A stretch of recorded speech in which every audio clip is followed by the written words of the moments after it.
কবুতরে কোনো ইনকাম নাই, বাট এটা যে কি লেভেলের একটা ভালো লাগা, যারা কবুতর পালেন বা যাদের কবুতরের নেশাটা আছে, কবুতর উড়ানোর নেশা আছে, কবুতরকে উঠতে দেখার নেশা আছে, এই এই আমার এই ফিলিংসটা শুধু তারাই বুঝবেন।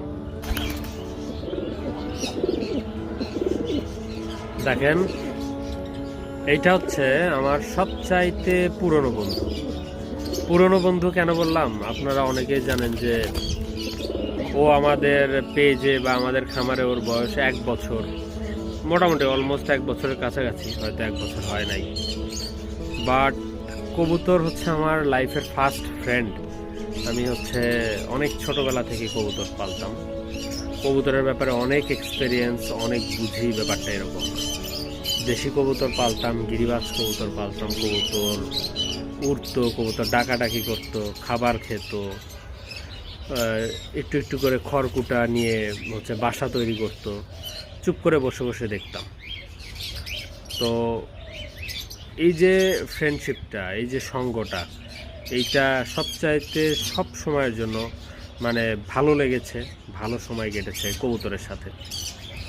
তো এই জন্যে কবুতর হচ্ছে আমার ফার্স্ট ফ্রেন্ড। আর লিও তো অসাধারণ। আমাদের যে কবুতরটা, এটা আমাদের সাথে 1 বছরের কাছাকাছি হবে আছে। তো অলওয়েজ আমাকে আমার মন ভালো রেখেছে কবুতর।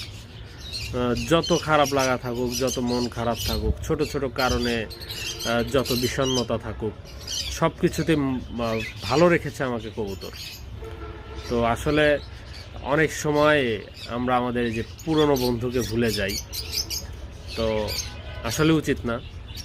আজ অনেক স্পেস কম, পাখির ব্যাপারটা কেমন হয়ে দাঁড়িয়েছে আমাদের এখন। দেখেন, পাখি আপনারা জানেন আমরা রেগুলার পাখি সেল করি, এখানে টাকার একটা বড় বিষয় কাজ করে।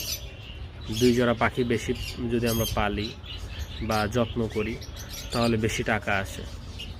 বাট অনেক সময় সব কিছু আসলে শুধু টাকা দিয়েই সব কিছু আসলে হয় না। অনেক সময়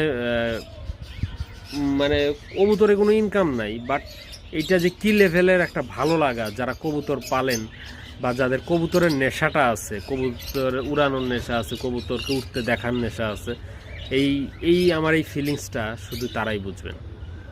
তো সকালবেলা বসেছিলাম, কবুতরটা ছেড়ে দিয়েছি, দেখানো যায় পাখির ঘরের যে দরজার যে লাঠিটা আছে ওটার উপরে ডাকাডাকি করতেছে, কাছে আসতেছে। একটা কবুতরই আছে আমার ছাদে। আসলে কবুতর পালার মতো উপযোগী অবস্থা নাই। কবুতর যদি ছাদে পালতে চাই, আলাদা করে শেড করতে হবে। আমাদের গ্রামের এভিয়ারিতে কবুতরের একটা ছোট্ট শেড সামনে তৈরি করব।